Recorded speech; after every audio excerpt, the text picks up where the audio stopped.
Hey everybody, welcome to Sunday. Happy Sunday everybody, and a special happy Father's Day. We have a special guest today, Steve. We do. I think it's your daddy. It's my daddy. My daddy's going to join us as a special guest for sure. So we've got a couple of things prepared, and are we getting a little notification that we're live right now? Yeah, it's a notification that you're live now. So. Well, good. You must be a fan of the show. A little bit early today. You must be a fan of the show. I may be. Yeah. So I'll never tell. we'll be talking. Of course, you can drop in any of your questions that you have, and we will be answering some tech questions. Yep. But I think we should just go ahead and introduce my dad, though. You can. Yeah. So, Dad, come on over. This is my dad, Dick Schiltz. He is one who inspired me to be involved in this whole racing thing. So, welcome, Dick Schiltz. Yay! Yay! Everybody's clapping and stuff here. So we'll have to sit pretty close. It's weird. And Dad has never been on you said you've never been on a live show, Dad? No, I've never. This first time on TV stuff, you know. Look at that. All right, so we're gonna move our camera back here, and so we can see everybody. And Steve, if you could get in frame, that would really be lovely. So that would be great. In frame-ish. Now, before the show today, Steve and I had an idea this week that because we always like to have like a little bit of a theme, and normally it's been coronavirus and NASCAR things, but we don't really want to give that any more screen time. So, especially NASCAR. Yeah, there's that. So we're just gonna like not talk about them.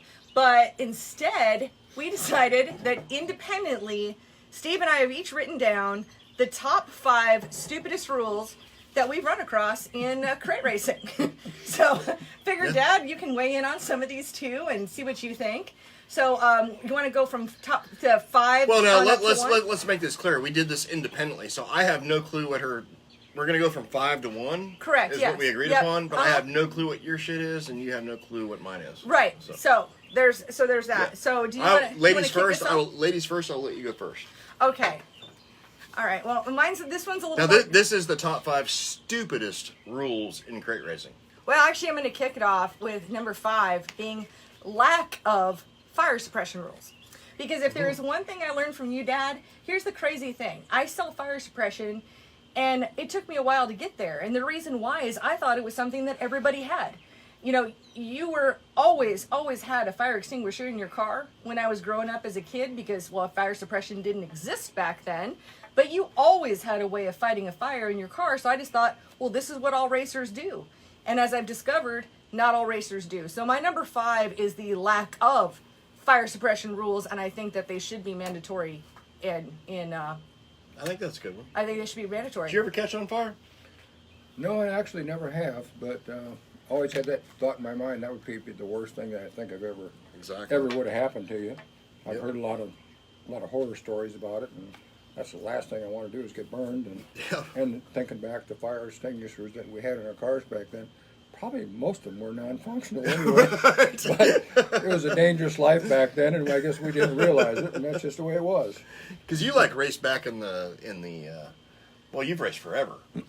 Well, I'm not calling you old or anything. Well, I'm kind of on and off. I started in like 71, I think it was, and I raced till about 74, and then in Minnesota, and then I moved to Iowa in 74. Started working for Ed Sanger, and built the cars for him from 74 to I guess 78, something like that. And he had 4 cars back then with. And Sanger drove, and Kurt Hansen, Verlin Akers, Stan Stover, Red Raleigh. And I maintained mostly all the cars all the time. We built the cars and maintained them, and that's kind of where I got all my background. And then I started racing myself again, and I actually started building a tube frame car in 1976 with the help of Dick Anderson from Carrera Shocks. Came up and got really interested in the project. And so you beat CJ to the punch. Pretty much so, yeah. I saw a Holman Moody car way back when that had a strut rod front end, and the first car I built was a 65 Ford strut rod car.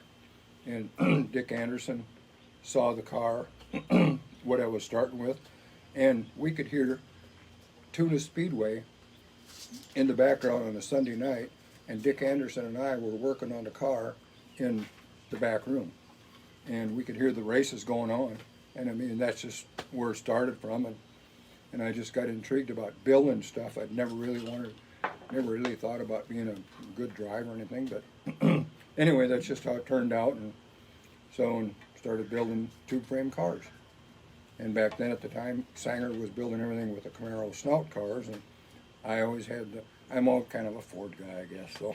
Kind of a Ford guy. Well, so anyway. Big time Ford guy. So I had to keep with the Ford product, so that's where the 65 Ford front end stuff come from. And Which is what all modern dirt late models are based on. pretty much looks pretty much the same as what it built back in 1975. Exactly. 76.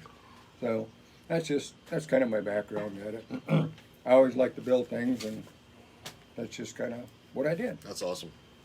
Totally awesome.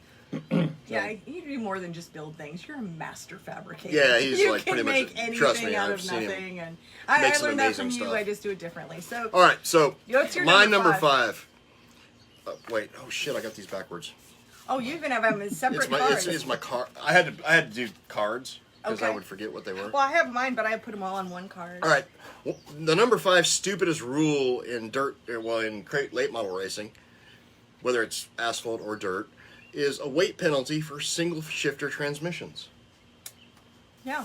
Any series that has a weight penalty for a single shifter transmission has no idea how transmissions work. In other words, they're trying to ban the Burt, second generation Burt, even though the 2-shifter Falcon is a much better transmission. But, you have to carry a weight penalty for a Well, and let me ask you single this. shifter rather than a dual shifter. Well, don't we normally find that with the 602 classes versus the 604 classes? Yeah, 604s you never see that. 602 classes, Well- like I said, you see it in some rules, and it's, to me, the 5th stupidest rule in. Well, Crate and racing. if I could follow up on that, because I think what's the really unfortunate piece of that is that we have a lot of the guys that are in 602s that are trying to work their way up to a 604.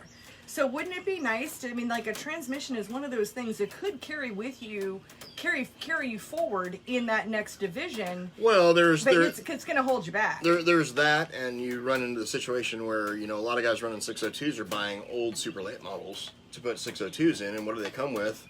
A single shifter Burt transmission. So to have to go out and buy a whole new transmission to save 50 pounds is utterly ridiculous. Okay. So that's my number 5.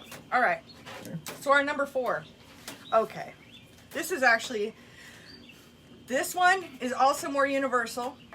And my number 4 is rules that are copied and pasted year to year with no thought going into why they're there in the first place and if they're still relevant.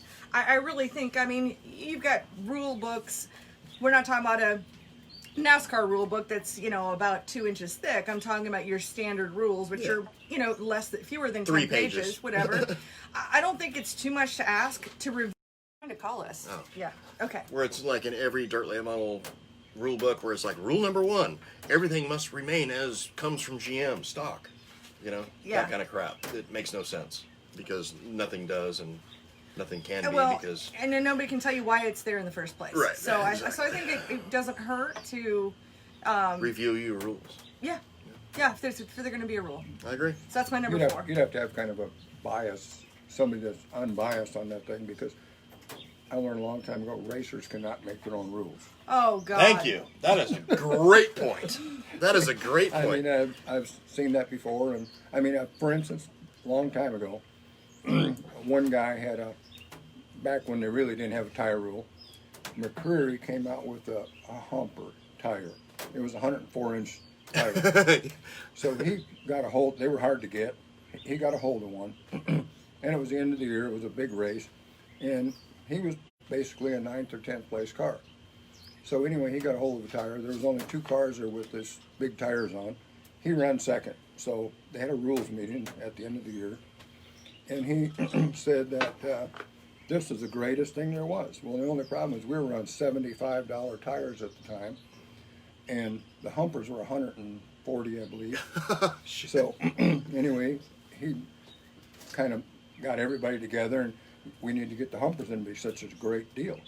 So what happened is, the next year, the whole field has got humpers on.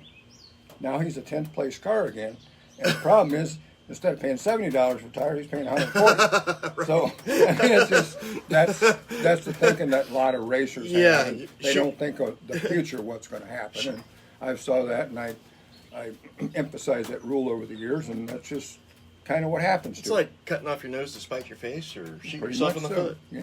You know what? And I have a feeling that somewhere in the top three, between the two top threes here, that we're going to be talking about some rules that were made in panic based on racers having meltdowns, and that they really are going to be racer-led rules that make no sense. More than likely. Yeah, so yeah. More than likely. Oh, yeah, that gets to my number 3. Oh, and I got to do my number 4. Oh, your number 4. Yeah, what's my number 4 is any series that has a rule that says you can only run pump gas or E85 only. Dang it! That is my number 1. Well, hush. Don't give it away.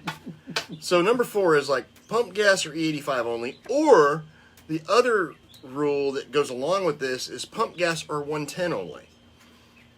And I've actually seen series that, like, in order to test your fuel, they use like a styrofoam cup, and it's got to melt through the styrofoam cup in a certain amount of time.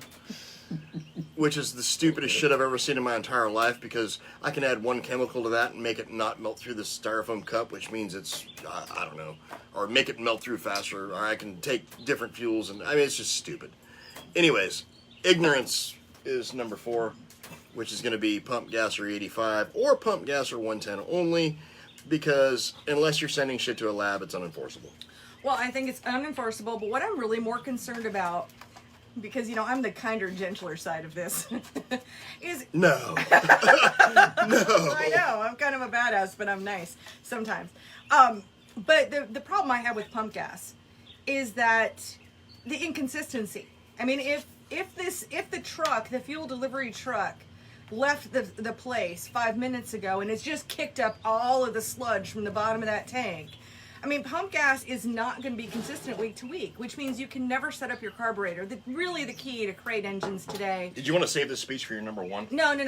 We're just gonna say that was my number 1, right. Was pump gas only, because, you know, I want racers to go to the track and be able to race and be successful and not be dinking around with their carburetors all night. Right. And I think that's something that depending on whether you've got 5% ethanol content or 10% or 15% or whatever the gas station puts in at the time, with 4% water or 2% water or 1% water or whatever it ends up being. Whatever. I understand the concept behind the rule, that what the series is trying to do is say, hey, we know that pump gas is only $3 a gallon, and, you know, your oxygenated fuels are $10 or $12 a gallon or whatever. Right. I understand what the concept is of what they're trying to do, but it's just not a way to get it done. No, so it's pretty stupid. It is. That's why it's Well, my I've got stupid a pump. list. That was my stupid number. Count where it comes from. I mean, what I pump out, I've got a pump. Yeah, exactly. You pumped it out of a 55-gallon drum, I right? mean, it's a pump, right? Methanol can be pumped out of a 55-gallon. I mean, it is pump gas, because you're Yeah. pumping. Well, that's kind of a weird thing. But you're pumping Usually it while you're doing it. that's me doing All gestures. right, number 3 for you. Okay. My number 3 is when they say that all of the accessories need to be run on the front, which means if you run power steering on the back, that you have to add weight. Right. I think that's dumb, because there again, like you talked about, where you buy the super late models, it's going to be set up with that bell housing to run power steering on the back. Yep. And I've talked to both Jones and I've talked to KRC, and there's no fundamental performance advantage or cost difference between running them separately, but especially in a dirt late model. And Yep. and we could be talking about modifieds, but mostly we deal with a lot of dirt late models. Yeah, I'm here. primarily dirt late models. Yeah. With that, so to me that's a stupid rule. I agree. Yeah, that's a good one. Thank you. Well, another thing with that too, a lot of this stuff transformed from the NASCAR stuff, and the NASCAR stuff, a lot of that stuff was available, and it's not anymore. No. You can't get anything from NASCAR that works in a dirt car. It's just not there. You used to be able to buy like a lot of cheap stuff that would work. Yeah, I mean, you could get power steering pumps, things like that, and it was always reasonable, you know. Exactly. But I'm gonna move that back just a little bit more. Yeah, we probably need to move it down. And somebody's saying that they lost the feed, but that was like 4 minutes ago, or how are you gonna, I'm just wondering if that phone's heating up. So Maybe you might need to turn your little fan thing on there, kid. well, and I might need to tip this down a little bit too, so our heads aren't like cut off there. So Cut off. Yeah, we'll see. People just let us know what we got. If this is too noisy for you. We always struggle with the... Just turn it down low, I guess. Maybe. It's hot as shit out today, so. It always is when we're doing a show in the summertime. That's what happens. Okay, so hopefully we're still... Yeah, it says we're still live, so hopefully we're... All right. So my number 3? Your number Is that 3. where we're at? Yes, we're not. My number 3 is any series that has a no seal rule on crate engines. Primarily, you'll find this in asphalt, which is where you will also find rampant cheating. Is in asphalt, because on average we cam doctor probably 3 different series that are close to us within 2 hours, and every year we catch anywhere from 4 to 5 cams that are wrong because nobody's held responsible because there is no seal rule. So that would have been my number 2. Oh, wow, I'm just like robbing you. And no, that's fine. So, in fact, it's interesting because I recently had a discussion with somebody who's trying to start a new racing series, and they were telling me all about how these are GM sealed engines and he can tech them and blah blah blah. And he was asking me for some free stuff, and I just said no. I am not going to support a series that I think has stupid rules. Well, and he tried to teach me like I'm an idiot because he's got all this experience, and I said, oh, I'm sorry, but I see too many rule packages and you're setting yourself up for failure. From what I've seen, that dude's come up with like 12 different ideas that are all suck and are all stupid, and like I don't know. Anyway, I said no. I said no. Yeah. Yeah. So that was my number 3, the no seal rule. Okay. I don't have anything left because you took all the rest of mine. Well, you can like touch on them again. So my number 3 was everything on the front. Okay, number 2 was GM sealed only. Yeah. And of course my top one for stupid rules was pump gas only. All right, so I still got 2 and 1 left, and then I got like an assload of honorable mentions. Okay, alrighty, that doesn't surprise me. He actually sat down, you guys. I took like 30, I don't know, I was gonna say 30 seconds, but I took about 3 minutes to write mine down. I took 4.5. Yeah, I don't know, you had a whole page, and then you Yeah, it was like then 4.5 you had to, minutes. cross them off, and it was a whole process. All right, so my number 2 is a weight penalty for a rebuilt engine. Yeah. So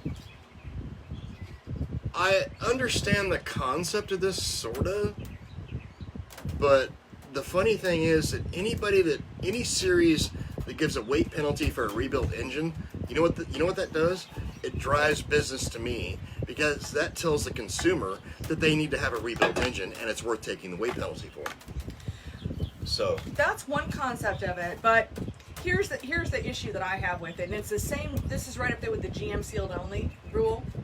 So if you have a series that says GM seals only and you can't have rebuilt engines, what do you do when you suspect someone of cheating? What do you do? And if you do turn this into a situation where you're going to say, hey, well, you can protest that racer and we'll do a teardown, well, then how do you put it back together? right. If you don't have a seal rule in place, you can't. And if you're going to have Bubba Joe down the street throw some bolts in it and call that good, whoever's engine that is not legal in any other series. Well, I mean, and then they're stuck. And I think that's dumb. The idea behind this is the fact that, you know, everybody who's a certified GM or a certified rebuilder for series has a GM spec manual. We all go by that spec manual. So for a series to say that spec manual is wrong because you get a performance advantage for rebuilding an engine is completely wrong from a series standpoint. I have no idea where they come up with this shit. Well, it's because... And it's completely ignorant. It's because it's 10th place guys complaining because the guy that wins happens to have one of your engines. That's what happens. That's what happens. But anyways, thank you for doing that. I think it's stupid, but thank you for doing that because it drives business my way. So make more of those rules. That's freaking awesome. All right. All right. What's your top one? My number 1, no engine rebuilds. Oh yeah. Well, That's my number 1 because you see how well that worked for IMCA. Yeah. You've seen how well that works for other series that have tried no engine rebuilds. You see how well it worked for the whole 525 deal. It basically drove that engine program into the ground until we had series that started allowing us to do that, and we had, GM, improving the engines. Well, let me riff on that one for a second, though. So you're really seeing that as the engine builder piece of that, but my viewpoint on what the problem is with the no engine rebuilds, as the person who runs Crate Insider, is that, so instance 525s, there's no engine rebuilds. There haven't been forever, and I want to be Crate Insider. But when I want to ask series, but I want to ask tech questions, if I want to call an engine builder and ask about a 525, really I couldn't get the answers because there's nothing in it. There wasn't anything in it for you. So you don't care which oil's the best. You don't care which spark plugs are the best. So basically when you say no engine rebuilds, it really kills the whole support network that could help buoy that up. Which is what I said, use IMCA as a lesson. Now they allow shit to get rebuilt. So there you go. Yeah, it's not super because they had to. Yeah. And it's not super official because it's under the table because they still want to. I don't know. Anyways, I don't IMCA know. sucks. All right. I don't think IMCA sucks. I'm just putting it out there publicly. So my honorable mentions. Okay. All right, because these did not make my top 5, but they would have been, in the top. So honorable mentions, RPM rule. Oh God, that one's dumb, especially when you're gonna do it as low as like 6,400 chip for a 604. Correct. Honorable mention, mandated HEI distributor. Okay, you've said which does not belong in anything other than a 1968 Chevy pickup truck. What's your thought? Okay, Dad, what's your thought on an HEI I know you probably distributor? Steve is exactly right there. MST stuff and that kind of things have been out there for a long time. Crane, all that stuff is good and the reliability is good. And why screw with the stuff that was, light years ago? Exactly. Carburetor Venturi rules. It's self-governing, self-limiting. Next one, banning the equalizer carburetor or the Super Bowl carburetor from your series. To me, that's pretty stupid. I understand why they may do it for cost, but if you look at it from a maintenance versus a guy that doesn't know what the hell he's doing standpoint, if somebody doesn't know what they're doing, they can buy this stuff, bolt it on, go race, and it eliminates 99.9% of every carburetor problem ever known to man, and they'll be consistent every time they go race. Well, and I'd like to add to that is that anytime we're going to make any panic rules, I don't think it's wise. No. And I think that's a big problem. Is, oh my God, it's new. If it's new, we don't want to do it because we want to control the cost of wasting. And oh my God, we cannot have anything new. Exactly. And people freak out. All right, and I actually know of a few tracks up in, where is it, like Indiana, Kentucky area, mandating a 4-blade fan. Why? Because you have to run a 4-blade fan. I don't know why, but it's a rule. So this is like one of the stupidest rules honorable mentions was. Banning certain headers, but allowing expensive carburetors. So there's a couple series out there that I know of where they've banned headers, like outright banned them, because they're, expensive. And I'm going to say expensive meaning, $900 to $1,200 range. But you can run a $1,450 carburetor in your car. You just can't run a good header. Well, and not only that, the problem with that, I know that situation, and the really stupid thing is that they just screwed themselves out of sponsorship. Well, so, like cutting off your nose to spite your face. Yeah. And making a rule that makes no sense because, you can still spend. There's no carburetor rule. You can spend $4,000 on a carburetor if you need to. Yeah. But you can't spend X amount of money on a header. And then my last honorable mention, anything IMCA comes up with. Oh, Booyah. Okay, now, all right, I know that you have a contentious relationship with IMCA, but at the same time, I'm going to say at least they had structure, and it's not the cluster that we've seen with some series where, people don't run it as a business. At least it's been run like a business. If you want something to be legal in IMCA, give them money. Well, that's not, out. and it's not even that. It's not even that. That's how that works out. Because look at your anti-reversion muffler that you guys designed, produced by Dynatech. Dynatech is owned by Speedway Motors. Mm-hmm. Speedway Motors is the major title sponsor of IMCA and still couldn't get them approved Yeah, because the tech man just decided nobody pushed that issue. If they'd have pushed the issue, it would have been legal. In other words, been. we're taking our sponsorship money away, then it would have been perfectly legal. But anything IMCA. Okay, So that's that our was whole That thing. was a fun little intro. We usually We haven't done this yet, but we normally every week we tell people what we're drinking. So Steve, what are you drinking today? I am having Ultra on draft. And Dad? I'm having Ultra on draft. Okay, I've had 2 enchiladas, so I'm on to pink lemonade at this point. But we do like to say what we're drinking. No vodka? No. Okay. No, you know, one time, Dad, we were on the show, and I brought out vodka, and I was going to pour it into my lemonade, and Steve just goes and bumps my elbow and dumps the rest of the bottle into my drink. Okay. So I was pretty tipsy by the end of the show, and then I just had to go take a nap. And it made the rest of my day not fun. It's pretty funny. Okay. Yeah, absolutely. So anyone who has questions, go ahead and drop them in here. Do you have any yet? I think I probably do. I don't know. Or any witty comments? Any witty comments? I'm just going to say hi to the folks. We have Brandon here and Mikey. Mikey says, Happy Father's Day, Steve. Thank you. And Tony's Happy Father's Day. Scott Compton says, hi from Lockdown, California. I've heard you say never run a thermostat. Old school, we used to replace the thermostat with a large diameter restrictor plate to maintain some minimal back pressure on the water fluid to prevent cavitation in the water pump. Is that still valid? It's not if you're running a double pass radiator, no. Double pass radiator cuts flow by about 33%, so there's no requirement for a washer to slow down the flow. So if it's a double pass, don't run one. If it's a single pass, I've got mixed feelings about it. I've never ran one even in a single pass, but there's the theory of slow the water down versus speed it up. I mean, Howard Stewart came up with the speed it up theory a long time ago, and I mean, what's been your experience on that? It's that discussion is still open. It's way open. It's like one of those things that'll probably never be answered. What works for somebody doesn't work for somebody Exactly. else. Different pulleys and different water pumps and everybody had a theory about it. But whatever works and it's working for you, stick with it. Go do that thing. Don't fix it if it ain't broke. That's it, right. All right, Christopher says, hi from Monterey, California. He said, JP2 got a win last night in Antioch in the Classic. Nice. Not bad for an old man. Yeah, all right. Meaning Jim Pettit II. Okay, I mean, I figured you would know what that meant. Cameron says, I wish you two a super happy Father's Day. God is great. Kenny says, my crate will be headed your way. Kenny Monahan sending his crate your way. Cool, man. Scott lost the feed for a minute, but I think we're back because I can see myself on the screen here. And Cameron also says, I want to say congratulations to J.C. Wilson for giving his dad awesome Father's Day gift by winning his 4th race out of 5 with a lot of Crate Insider parts on it. Thank you and happy Father's Day to all of you fathers out there. Nice. All right.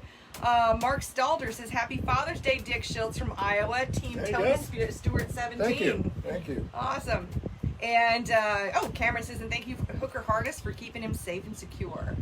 Okay. And that's 3 words. Happy Father's Day. And you should probably talk. Hi. You know the story you need to tell? Since we're on here, doing, just mucking about. You know what you need to tell? Mucking about. The story about you racing Charlotte that time.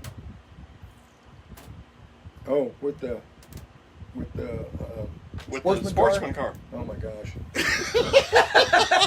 This is like a Dick Schiltz classic right here. I'm telling you. Well, it started out that I raced in Tennessee lived over there for a couple of years and met some really great guys over there, and they asked me if I wanted to go do this sportsman race that they were going to have at Charlotte Motor Speedway. That's a big one. So anyway, I thought, I'll talk to you about it. So anyway, we agreed to go out that night and to the guy's place, and he was a bachelor, lived in a really nice place, a little lake in front of his house and all that. So anyway, we get out there, and he says, "What do you want a beer?" He said, "Drink beer?" I said, "Yeah." He says, "What do you have for beer?" And he says, "Well, what do you want?" I says, "Well, what do you have?" And anyway, so I says, "Well, about anything's right." He opens up his refrigerator. He's got a full display of beer, every kind that you ever thought. A ketchup bottle and a mustard bottle. A ketchup bottle and a mustard bottle. That's how it started. So anyway, I said, "Yeah, I'd agree to do the racing." Well, I've never been on asphalt before, and I was crew chief for Morgan Shepherd on the Busch car. So, meantime, we got the car and brought it over there. to Charlotte for the practice. You're day. at Morgan's there, right? I'm at That sounds Morgan's good. now. I moved over from Tennessee to back to North Carolina. So anyway, Morgan says, I'll go with you, down to this test deal. So Morgan and I drove down there, and then he looked at this car and he said, in the meantime, we get there and these guys got a 5-gallon bucket of bolts. They got out of some tractors or something, and it's laying out in the trailer, and they're trying to put seat belts in the car because At the racetrack. because the seat belts are 30-some years old. So Morgan says, do not get in that car. And I says, well, I told him I'd drive the car. And then he just says, I would not get in that car. That car's evil. Don't get in that car. I said, well, it can't be that bad. And then, Now I know where to get it from. so anyway, I said, I'll just drive it. I told him I'd drive it. I'll get in there and make a couple laps with it, and that'd be it for practice. Morgan says, do not get in that car. I said, I'm going to do it. I told him I'd do it. I'm kind of what I said I'm going to do. So I get in the car, and I asked Morgan, I said, before I get in the car, I said, Morgan, what kind of line do I need around here, So he's kind of telling me a line or what I need around, and he says, when you get used to it, you'll be able to run the thing wide open. That's just the way it is down here. All right. So I get in the car, and I'm going around the racetrack, My alarm. and it's we're going pretty slow and down the backstretch, and then these other cars started going by me. So I thought, well, I'll give it the throttle. So I went through 3 and 4, and I thought, well, after I got out of 4, I thought, well, I'll just gas it down the front straightaway, let up for the corner, and I'd be fine. Well, I got there. The only problem is the gas pedal didn't come off the floor. So my first lap on asphalt is wide open through 1 and 2 at Charlotte Motor Speedway with this car. It is a little sideways and a little dirt tracking through there, but I come back and I shut it off down the backstretch. And they come running up to me in the window and they said, what's wrong? I said, well, if you want anything left of your car, we got to get the gas pedal off the floor because it's stuck. So needless to say, then got in the race. And one of the first races, I actually finished 7th in the first race I was in. So I thought, and the car was so loose, I'm grabbing the steering wheel with my arms so I don't move the steering wheel. And it is just, it's floating all over. It's terrible to drive. You're using your shoulders between the seat. I'm gripping the shoulder. I mean, like this. And I finished the race and I ended up 7th. Well, then we got in the second race. And so in the meantime, the second race was right before the Busch race. So we didn't have any radios, but I grabbed one out of Morgan's Busch car. So I've got a radio, and the spotter's got a radio because we had to have radios. So anyway, we're going along there. I'm running in the top 10, and all of a sudden here they had a restart. Well, I think Kirk Shelmerdine come down there, and he had some trouble before, and anyway, he come from the back. He had a hell of a motor. My car wouldn't take off in the start. So he comes by, and somehow he got into this number 40 car. Well, the 40 car hits me. I go up into the wall, and I've saved this thing so many times. I've dirt tracked this thing so many times. Oh, I can do this. But in the driver's meeting, they tell you on an asphalt car, if you start spinning, turn left and lock the brakes up. Well, with the dirt track experience, you don't do that. You turn to the right. So I turn to the right. This car catches. And I'm looking at the wall straight on. I said, oh shit, this is going to hurt. So it's like slow motion. I see the hood fold up, the windshield come out, and the next thing I know, I'm going across the racetrack, and I'm looking out, and there's cars coming and go. They're going below me and above me, and I slide to the bottom of the apron down there, and the spotter, Jack Reed, says, "Hey, are you okay? Say something. Say something." Well, I'm pushing my button on the steering wheel, but I got nothing to talk to. My helmet's gone. When I hit the wall, my helmet went with the windshield. He says, say something. And I mean, I've got the wind knocked out of me like you wouldn't believe. So I reel up, grab a hold of the cord because I've still got my earbuds in. I grab a hold of the cord, pull in, and he says, well, say something. Are you okay? And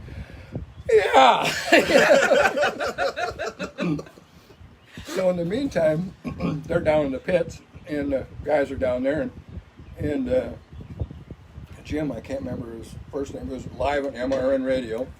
So he goes down to the pits and he says, "What's your driver saying?" He says, "I don't know." He says, "Are you the crew chief?" And he said, "No, he is over there." Nobody wanted to talk on the radio. Oh. So then he went over to this other guy and he says, "Are you the crew chief?" "No, he is over there." So he goes over there and he says, "Are you the crew chief?" "No, but I could be." This guy named Perky. So he says, "What's your driver saying?" He says, he isn't. "Is he okay?" "He's not saying anything." "Well, don't you guys have a radio down here?" And he said, "No, the spotter's got one and the driver's got one." "Well, what were you going to do?" He said, "if you had a flat tire." "I guess when he comes in, we go to the window and say, 'What do you want?'"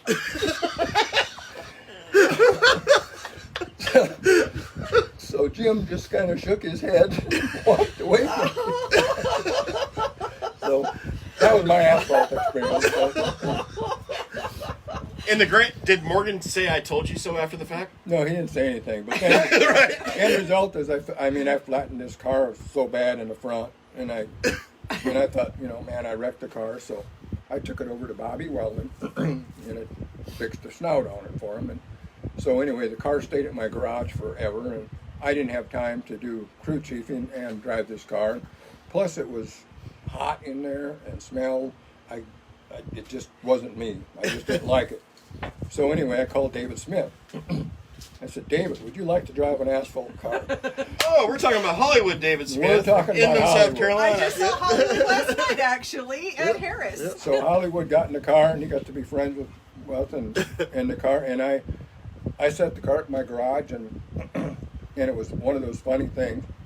I had one turn I just found some old springs, and I put one turn in the left front. The right front was all the way up, and those guys taped the windows up in the back where the set screws were for the adjusting the weight. And that's the way every time they come back. And I give them my hauler, so they went to the races. David finished in the top 5 for 7 races. Damn. And won one, and the weight jacks and the tape never came off the car. Wow. It was the same for, they went to Charlotte, they went to Pocono, and Damn. they did a hell of a job. And then they, at the end result was NASCAR lost their sponsorship for the Sportsman Series. So they said, "Well, David, you really won the championship, but we don't have a trophy to give you or nothing. So if anybody asks, you won the championship." So, Oh, shit. So anyway, David's been a friend of mine forever. Right. So it was a good deal for him, and it was one of those deals. His car just kept coming back to my garage all the time, every week, and it was just like a permanent thing. And then finally, when it quit, then they ended up selling the car. Well, it's a good thing the hood wasn't buckled and the windshield out of it with a helmet across the wall. Yeah, really. So that was a heck of an experience, I'll tell you, but it was something else. And in the meantime, I think about 5 or 6 or 7 guys got killed in that series. So Oh, yeah. maybe It I was can consider pretty- myself lucky to get out of it. You made it out alive.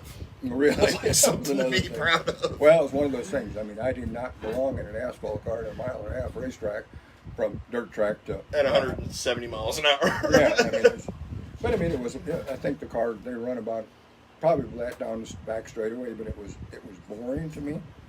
It was like you could have a coffee and donut going down the straightaway. And, Yeah. you look at everything and look at the gauges and look at the mirror and you hit the corner. The corners were pretty neat, but the straightaways were, Now I'm sure at 180, 190 miles an hour it'll get your attention. Yeah. But to me it was boring back then, and I liked the dirt stuff, and I liked the motors and the dirt Yep. stuff and all that. So it was just one of those things was just a lot better for me. Yep. Well, and I think one of my favorites, or just little asides, it's not a full story, but talking about Morgan, of course you've been friends with Morgan Shepherd for many, many years at this point, and I thought it was interesting when he came back to racing most recently, and I remember you saying he's seen the whole evolution of these cars being very difficult to drive to, what did he say in the last time he was in the Xfinity car? Well, it was the last time. But Yeah, he's a fan anyway. He can drive these things, Yeah. That's just where he's at now. They got him stuck to the ground so good that you don't see the guys spinning out anymore like they used to. that's very rare. I mean, they're either going to have a tire problem or something because a mechanical issue because they do not spin out anymore. I mean, they're stuck to the ground so hard that you can't. It's hard to make a mistake, you know. But by the same token, it's one of those deals. You're probably gripping the steering wheel so you don't move it. It's like a go-kart. I mean, you do not take any time off with the things with the way they're driving. Well, it's kind of similar with dirt late models nowadays. Yeah. I mean, it's rare to see anybody really spin out in those. I mean, my kid wrecked last night because he broke a damn left rear axle and turned straight into the fence, coming off turn 4. Of course, that's a front clip, but that's a whole other story. Ouch. Well, I mean, you know, it's good to get practice all the way through your racing program, you know, on and off the track. But, I mean, they're so glued to the ground. Yeah. Because you asked me earlier today, it's like, oh, what's the difference between when you and Dad were racing and, you know, now? And I'm like, we had to drive the race cars. Well, the question that I had for him was that it happened to be, Dad, I've done this, Steve has old videotapes of him racing, and that's why I sent you a message asking if you had any videotapes of you racing. Because what we're doing is I've got it so I can put a tape into a VCR and then digitize it onto a computer, and then we started a YouTube channel. Okay. So it happened to be the other day that it was his very first opening race ever. It was the first race I ever ran. I didn't even know I had that tape. I just brought her a bunch of tapes, and that one just popped up the other day. It was the first time I ever raced. So we're just talking about, like, hey, do you think it's a lot harder, you know, was it a lot easier to get started back then? And, you know, I was just asking, like, how long he raced until he won his first race, and it wasn't in his first season, but, like, with all the technology and stuff, is it harder to get up to speed today to be able to get to that point to win your first race compared to what it was before? And that was kind of my question. Yeah. Well, now it's kind of how big a checkbook do you have to start with? That's a big thing, you know. It really is. And you know, and then plus, you know, back in the day when I was racing, you didn't get any test time. You went to the racetrack, you got 3 hot laps in a greasy racetrack. You drew for a heat race, and then most of the time, where I was from in the Midwest, they inverted the cars. Same here. So you either started 12th, or, I mean, if you're a high point guy, you either started 12th or 14th, and you had to get your business done in 25 laps. Yep. And you know, and back in Iowa at the time in the 70s, that was the stiffest competition in the country. Mm-hmm. Yeah. You know, I mean, Sanger, Hansen, Akers. I mean, they all won World 100. I mean, it was tough business. You know, I mean, and just a host of drivers that were really good. So that's just the way it was back then. And I mean, you could build a car and basically get a car built. You could race the car all year. You could sell the car if your car was pretty successful. You could sell your car for $12,000-$14,000 back then, and it was really good. You know, a good deal. And a lot of guys back then would run a big block, 454s and 427s, and you'd get 40 races, 40 nights of racing out of those things. Rebuild them, get another 40 nights if nothing happened, you know. So, and they were powerful, you know. That's a powerful car. I mean, you take a 468 big block, which you're still running in the modifieds up. You know, the modifieds up in the Northeast. Only small block versions now, I guess. Oh, no, big block modifieds. Yeah, that's right. Yeah, big block mods they are, yeah. That's what you guys had, yeah. I mean, you go to the Chevrolet place and... Except all aluminum now up there, I guess. But no, I think they're... Are they still steel block? I think they're still steel blocks. I think they have aluminum heads on them. But interesting. They're still... And that's basically what we run back in the 70s and the early 80s, you know? Yeah. And then some of us got into the small block stuff. And would you have like 4,000-pound springs in the front to hold that thing up? No, it was really funny. I look back at it now. We built those cars from Sanger, and he used a Camaro snout car. Yep. And so Sanger and I we went to the junkyard, and we tore, one day we took 30 cars apart, 30 Impalas and Pontiacs with the big cars with the suspension. That's what he used for suspension. Well, they had the little rubber bumpers on the A-frames. So back then we were running 600 and 700 pound springs, but Sanger wanted those rubber bumpers. You were using bump stops. Yeah, he won the World 100 basically in 1974 with a bump stop. And then Kurt Hansen come along, and Kurt was, you know, so good back then. And he got into the Sanger car, and you know, they won a lot of, I think between Sanger, Hansen, and Akers that year, I think they won close to 60 races between the three cars. Holy crap. And I mean, we maintained them all, and they were really good. But I think looking back at it, they all had bump stops on those cars. all bump stop. You know, we cut the right one down just a little bit. Yep. The left one stayed stock. Yep. And it was, and you know, and you put a softer spring. And you know, back then you run the Monroe shocks. So Oh yeah, that's what we you had. had a back when 75, I started. 76, or a 77. Yep. And you know, they won the big races with those cars. They run bump stops. Wow. And then when Sanger, after I quit Sanger, he went to the tube frame cars, and they weren't so successful. So, and but that was a whole nother story there, because then I started building my own cars. So. Right. Wow. Sanger and I didn't see eye to eye when I started racing, so that's just kind of what happened. That happens in racing too. Yeah. Well, especially when I went to the racetrack that night. On a Wednesday night, we went to Oskaloosa. It was a Wednesday night, and it was heavy racetrack, big half mile. And I had the big guy helping me. He was 450 pounds, Big Joe. Hey, And Joe. had the little guy, I don't want to say really, he was just a little guy, about 4 feet tall, but had a mouth that was 7 feet tall. So we went to the race. I mean, I had worked at Sanger, so what happened is they had to come after work and get the cars. I had to maintain them, load their cars up, have everybody's car loaded up, and send them off to the racetrack. I had to run home and get my car and gather everything up and go, and I was always late. So anyway, then that night it was Sanger, Hansen, and Akers at the racetrack, and I show up with a 355 small block, and I turned the dog snot out of it and beat the big blocks that night. Oh, They all had big blocks. And so anyway, everybody was kind of really happy about that I had won the race. But Sanger was really pouting about everything. He was really mad. So then the little guy comes along and says, "What's wrong, Eddie? Can't keep up with the help?" Oh shit. God. So that Oh man. that threw a stick in the spokes that night. Damn. So Wow. So anyway, that was one of those deals. You know, it's kind of like a sponsorship deal. Oh, yeah. How you can break a sponsorship deal. That was Yeah, kind of like exactly. a job deal for me. That was, Yeah. Damn. I'm gonna get a freshen up. Okay, and then I got some questions for you. All right, cool. Yeah, so we'll Yeah, freshen up, then questions. Yes. But I see Ted's here. I talked to Ted this week, of course, a good friend of Vicky Emig, and you've got a good little comment here. I'm gonna wait till Steve gets back.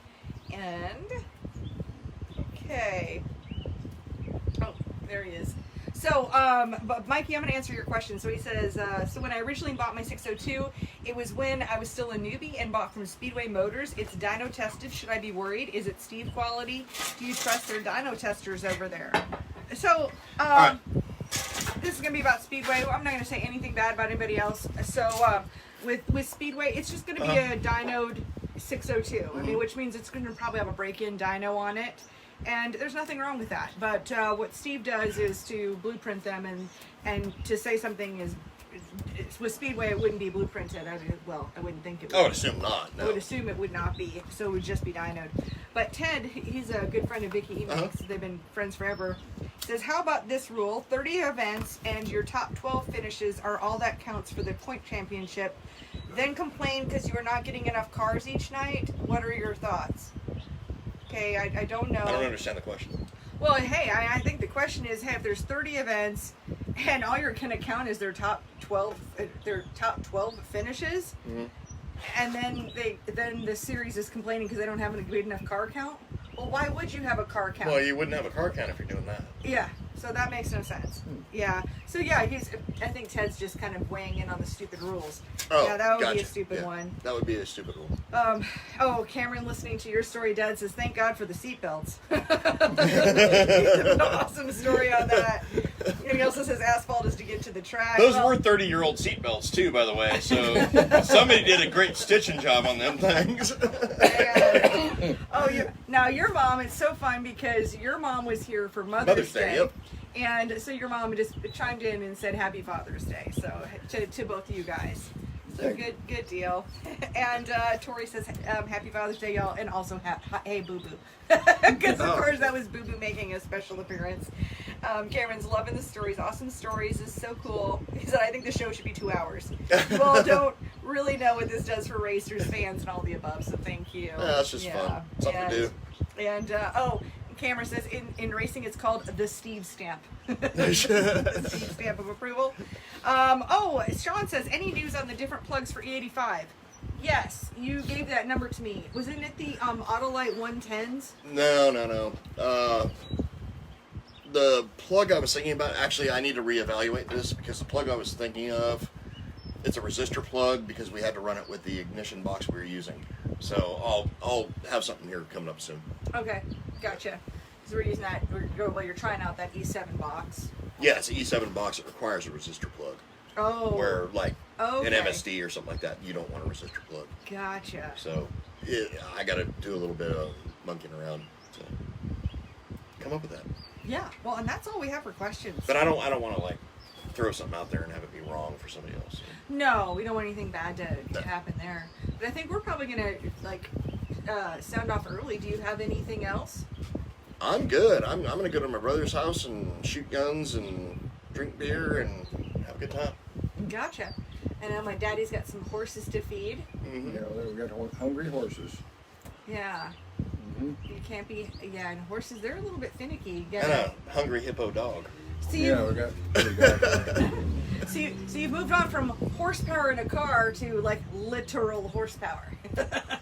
Yeah, it's like I got this Fairlane with a 427 and 425 horsepower. So Beautiful freaking car. Sunday mornings, it's like I'm going to ride the horse, which is 1 horsepower, and then in the afternoon I get into the 425. I don't know. They're both a trip sometimes. Well, I'm so glad to happy Father's Day, Dad. I love you, Thank you. and thank you for Well, being on the show. friend Dick on Facebook, and look at some of his cars. He's got his Fairlane on there and stuff. Yeah, I think Just so. amazing. Dad's not super Facebook. He's not a Facebooky guy. He's not on there all the time. But, But yeah, got a get some couple cool- Mustangs here and there. Yeah. Couple. You want to see some badass Ford stuff? Look at what he's got. Well, I he's have reminded 2 me. Chevrolet's on now too. So Well, you do. Yeah. Yeah, you got that one at 56, right? 55. 55, yeah, that thing's I got a awesome. 71 Yeah. Chevy big block pickup. So Yeah. anyway, And your regular pickup is well, I got 2 Chevrolet pickups that I drive all the time. But that Fairlane's it's beautiful. I'm not a Ford guy, but I would own that Ford. It is a nice car. I like that. I like the Mustangs. They're pretty. So, well, good deal. Everybody is, thank you all for being here. Thank you for being part of the show. And anybody who wants to also check out some of our past episodes, you can see them on YouTube. You can see them on our Facebook page. They're always hard to find on Facebook. But also this episode, we do this on the Racing Insiders podcast. So if you just want to listen in, and you can also hear our past episodes. I'll also be doing some cool stuff with driver interviews. That I'll you be got some of that compiling coming. together and putting those into the podcast. And it's not all A crate little guys bit either. of- No. I'm opening it up now. So I'm interviewing whoever I want to interview. And especially on the Racing Insiders podcast, we're actually going to do some software changes on that. So there might be some little hiccups coming up here, but it will improve the show for the better later on. So anyway, thank you all for being here. Thank you for being part of Crate Insider. And I'll be back live on Tuesday for Top 5 Tuesday. Happy Father's Day to all you good dads and the ones that pay child support. So. Yes. There's those. Yeah, there's those. So, all right. We'll see you guys next week. Later.